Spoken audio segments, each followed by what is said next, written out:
Mu kuzaala abaana bamama bangi bafuna okusomozebwa okw'enjawulo oluusi okubalobera okuyonsa abaana baabwe nga n'abamu olumu bazaalibwa tebatuuse. Abaana bano beetaaga okulya okusobola okukula obulungi ekiwa abasawo n'abazadde akaseera akazibu. Obuzibu nga pressure abamu ne beesanga nga bali mu intensive care unit nga tebasobola na kulabirira babebi n'okuyonsa nga tebasobola kuyonsa baana.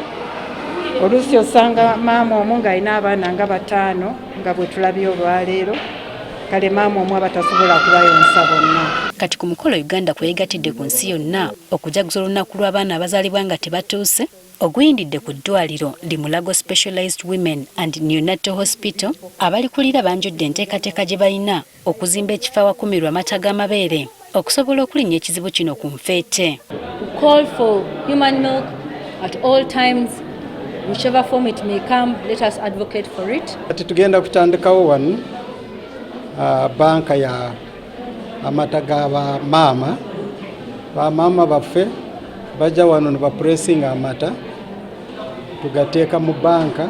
Bagamba ekifo kino kyakwemmenta ensimbi za kuno eziri mu kawumbi kalamba. Tulina pulaani ya myaka nga 5 okusooka. Pulaani yaffe y'emyaka 5 okulaba nti ebyuma ebyetaagibwa abantu abakolamu ne byonna ebyetaagisa yakawumbi kamu myaka 5 si mwaka gumu. Tugenda ba supporting, tugenda bawagira, tugenda baweereza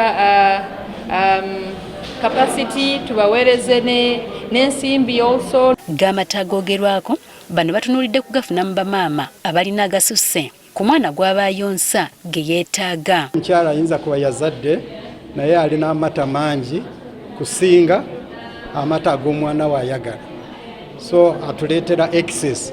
Ekikulu tulina kwemfasayizinga alina kutuwa amata agali excess. Maama okukkirizibwa okuwayo amata okuterekebwa aliko ebisaanyizo by'alina okuba nabyo. Twagala oli maama ajja wano nga ali malnourished ng'ayagala kutuwa amata, so twagala omukyala ajja naye ali well nourished, bamukebedde endwadde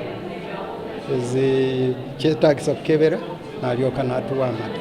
Amata gano tegagenda kuba gakusasulira mu kugawaayo wadde okugafuna. Kubanga si kya ssente, omuntu tasasulira kufuna mata ago era tasasulwa kugaba nga bwe kiri ku musaayi. Amata gano gakuganyulwa abaana bonna okwetoolola eggwanga lyonna abageetaaga. If there is a need and we know there is a small baby somewhere in Bundibujo, somewhere in Yumbe, we can pack that milk in ice, send it for the baby to eat. Dr. Mwebesa atutegeezezza nga kaweefube ono bw'atagenda kukoma Mulago wokka nga bakumutwala ne malwaliro amalala. Tujja kutandika no mu regional referral hospitals nazo zitandike mpola mpola nga zigulawo.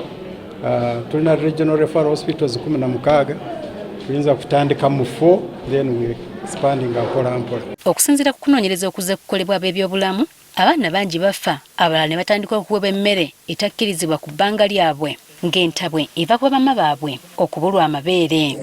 Jennifer Kabale agaffe eyo ku Spark TV.